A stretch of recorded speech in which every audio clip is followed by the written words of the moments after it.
चीन जाने की जरूरत नहीं है, भारत की अपनी सरजमीन से पवित्र कैलाश पर्वत के दर्शन होंगे। ये सुनकर भले ही आपको हैरानी हो रही होगी, लेकिन ये बात 100% सच है। पिथौरागढ़ में ओल्ड लिपुलेख से कैलाश पर्वत के दर्शन संभव हैं।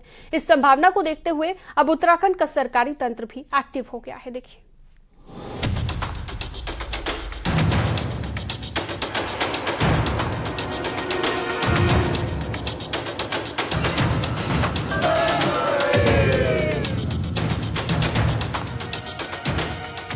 कैलाश पर्वत और मानसरोवर झील के दर्शनों के लिए अब तक भारत की निर्भरता चीन पर थी, लेकिन अब ये निर्भरता पूरी तरह खत्म हो सकती है। असल में चाइना बॉर्डर के करीब 18,000 फीट की ऊंचाई से पवित्र कैलाश पर्वत के दर्शन संभव हैं। नाबिढांग के ठीक ऊपर 2 किलोमीटर ऊंची पहाड़ी से तिब्बत में मौजूद कैलाश पर्वत आसानी से दिखाई देता है, लेकिन अब तक इसकी जानकारी किसी को नहीं थी। लेकिन कुछ स्थानीय लोग जब ओल्ड लिपुलेख की पहाड़ी पर पहुंचे तो वहां से कैलाश पर्वत काफी करीब दिखाई दिया। इस संभावना की जमीनी हकीकत तलाशने गई अधिकारियों की टीम को भी कैलाश पर्वत के दर्शन काफी आसानी से हो गए। एक टीम ओल्ड लिपू लेक पास, जहां से हमारा माउंट कैलाश के दर्शन भी होते हैं, उस पास पे भी गई थी। उस एरिया को कैसे टूरिज्म पॉइंट ऑफ व्यू से डेवलप किया जा सकता है, क्या इंफ्रास्ट्रक्चर की रिक्वायरमेंट है, उन सभी चीज़ों पे वहाँ पे विचार विमर्श करके अभी एक प्लान हम लोग देंगे। एंड इसमें आर्मी हो, हमारे जितने भी सिक्योरिटी फोर्सेस है, सभी के भी पॉइंट ऑफ व्यू लेके हम लोग एक रिपोर्ट सबमिट करेंगे। चीन की परमिशन नहीं मिलने के कारण मानसरोवर यात्रा लगातार तीसरे साल भी बंद है। ऐसे में जब भारत की सरजमी से ही कैलाश पर्वत के दर्शन आसानी से हो रहे हैं, तो संभावनाओं के कई दरवाजे एक साथ खुल रहे हैं। चाइना बॉर्डर को जोड़ने वाली लिपुलेख रोड बनने के बाद यहां तक पहुंचना आसान तो पहले ही हो चुका है। साथ ही अपने देश की धरती से कैलाश के दर्शन होने से चीन पर निर्भरता पूरी तरह खत्म हो जाएगी। पर्यटन महकमे की माने 2 किलोमीटर की खड़ी चढ़ाई पार करना भी आसान नहीं है, लेकिन यहाँ तक पहुँचने के लिए रास्ता बनाया जा सकता है। वहाँ पहुँच गए थे, लेकिन वहाँ से हमको कैलाश के दर्शन हुए हैं और काफ़ी अच्छे दर्शन हुए हैं। और लेकिन वहाँ पर थोड़ा हमें कुछ डेवलप करना पड़ेगा। अभी ईटीवी आरबी की वहाँ पर चल रही है, थोड़ा हमको वहाँ पर व्यू पॉइंट बनाने पड़ेंगे, कोई अच्छे वहाँ पर दूरबीन लगाने पड़ेंगे और थोड़ा सड़क को हमें बनाना पड़ेगा। तो इस प्रकार से वहाँ पर डेवलप किया जाएगा तो वो बहुत जल्दी जो है हमारा कैलाश दर्शन जो है पर्यटकों के लिए खुल जाएगा। ज्योलिंगकोंग से 25 किलोमीटर ऊपर लिम्पियाधुरा चोटी से भी कैलाश पर्वत के दर्शन हो सकते हैं। ऐसे में ओम पर्वत, आदि कैलाश और पार्वती सरोवर के करीब से कैलाश पर्वत के दर्शन पर्यटन में 4 चांद लगा सकता है। यही नहीं, जिसकी कल्पना अभी तक नहीं की थी, जब वो हकीकत हो चुका है तो ये आसानी से समझा जा सकता है कि इस इलाके का महत्व कितना बढ़ जाता है। न्यूज़ 18 के लिए पिथौरागढ़ से विजयवर्धन उप्रेती की रिपोर्ट।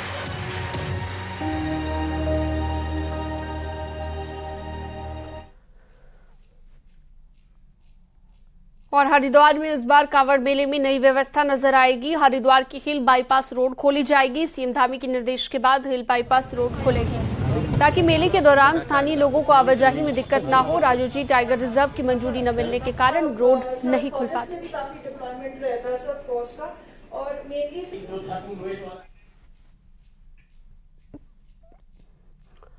और इस शिक्षा सत्र में 45 सरकारी स्कूलों पर और ताला लगने जा रहा है। कम छात्र संख्या का हवाला देते हुए प्रदेश में पिछले 7 सालों में 3000 से ज्यादा स्कूलों पर ताले लग चुके हैं। ऐसे में बड़ा सवाल यह है कि प्रदेश में आखिर सरकारी स्कूलों का स्तर कहां जा रहा है, जो लगातार स्कूल बंद करने पड़ रहे हैं। देखिए,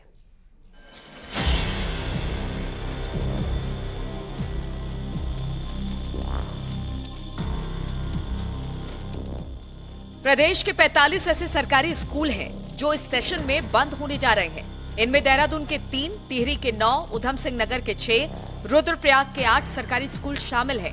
शिक्षा विभाग के डीजी का कहना है कि स्कूल बंद करने के पीछे वजह एक भी स्टूडेंट्स का एडमिशन न लेना है।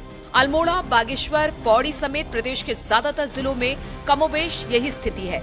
यहाँ एजुकेशन डिपार्टमेंट लाख कोशिशों के बाद भी स्कूलों में एडमिशन नहीं करा पाया। पिछले 7 सालों का रिकॉर्ड देखा जाए तो 3000 से ज्यादा स्कूल ऐसे हो गए हैं जहां कभी बच्चे नहीं तो कभी टीचर नहीं होने के चलते ताले पड़ गए हैं। हालांकि शिक्षा मंत्री कहते हैं कि कोई स्कूल बंद नहीं कर रहे, यदि एक बच्चा भी होगा तो स्कूल खोल देंगे। हमारे राज्य की जो भौगोलिक परिस्थितियां हैं कि हम प्रत्येक स्कूल में हमने प्रत्येक गांव में स्कूल खोल रखे हैं। अगर एक बच्चा भी होगा तो तभी स्कूल खोल रखा है, 2 बच्चे भी स्कूल खोल रखा है। जिस गांव में 0 बच्चे होंगे तो वहां का स्वाभाविक है कि स्कूल बंद हो गया होगा। लेकिन सरकार की तरफ से कोई स्कूल बंद नहीं किए जा रहे हैं, बल्कि हम और स्कूलें खोल रहे हैं। बंद करने की हम लोग को इस तरह की कोई मंशा नहीं है और ऐसे लगभग हमारे 2000 स्कूल हैं जहाँ पे छात्र संख्या 5 या उससे कम है। फिर 5 से 10 की छात्र संख्या है, वो भी एक कैटेगरी हमने बना रखी है। तो चूंकि आरटीई के अनुसार स्कूल हमें चलाना ही है तो हम लोग उसको चला रहे हैं। ऐसा कोई नहीं कि अगर बच्चा एक भी है तब भी हमने इस विद्यालय खोलेंगे। वहीं आम आदमी पार्टी ने भी सरकार के स्कूल बंद करने के फैसले पर सवाल उठाए हैं। इस बार भी 3200 स्कूलों की लिस्ट बनी है और उनका सीधा सीधा ये कहना है कि एक कैंपस में 2 स्कूल नहीं चलेंगे, यहाँ छात्र संख्या कम है इसलिए बंद करेंगे। तो जिन गांव के स्कूल को ये बंद करने जा रहे हैं, उन गांव से अगर दूसरे स्कूल की दूरी 2 या 3 किलोमीटर है तो पहली, दूसरी, तीसरी का बच्चा क्या वो 3 किलोमीटर जाना और आना 6 किलोमीटर की दूरी तय कर पाएगा? इस पर किसी ने नहीं सोचा। तो सबसे बड़ी महकमों में शुमार शिक्षा विभाग सबसे ज्यादा सरकारी बजट उठाता है, लेकिन इसके बावजूद सरकारी स्कूलों में लग रहे ताले शिक्षा व्यवस्था की कलाई खोलने के लिए काफी है। न्यूज़ 18 के लिए देहरादून से भारती सकलानी उनियाल की रिपोर्ट।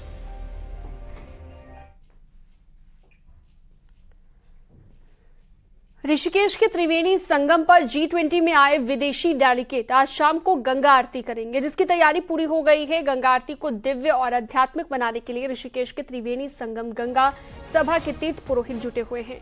मेहमानों का स्वागत चंदन के तिलक, रुद्राक्ष और तुलसी की माला के साथ किया जाएगा। साथ ही नदी की आरती का धार्मिक महत्व बताते हुए जल संरक्षण का भी संदेश दिया जाएगा। आज शाम 6 बजे आरती का भव्य शुभारंभ होगा। 5 बजे विदेशी मेहमान शिरकत करेंगे और सुरक्षा को देखते हुए पुलिस प्रशासन ने चाक चौबंद व्यवस्था की हुई है। आने का टाइम रहेगा, उस समय स्लाइडली हम रोड को फ्री कर देंगे। ऐसे नहीं कि मार्केट बंद रहेगा, मार्केट बंद नहीं रहेगा, मार्केट खुला रहेगा।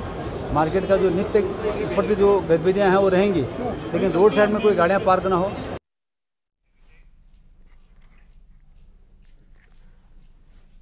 मॉनसून की बरसात के बाद विश्व प्रसिद्ध फूलों की घाटी महक मिलने लगी है और घाटी में कुदरती सौंदर्य दिखाई देने लगे हैं। अभी तक फूलों की घाटी में 1 जून से 1260 पर्यटक यहां पर अब तक पहुंच चुके हैं, 1 जून से लेकर अब तक, जिसमें 17 विदेशी सैलानी शामिल हैं। फूलों की घाटी में इस साल बर्फबारी के बाद हालांकि फूल देरी से खिले, लेकिन जैसे जैसे मानसून की बरसात हो रही है, रंग बिरंगे फूलों से घाटी महकने लगी है।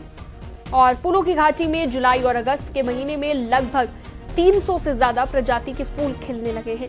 इस दौरान यहां पर भारी तादाद में सैलानी दीदार करने के लिए पहुंचते हैं। फूलों की घाटी में 2 दर्जन से ज्यादा रंग बिरंगे फूल खिल चुके हैं।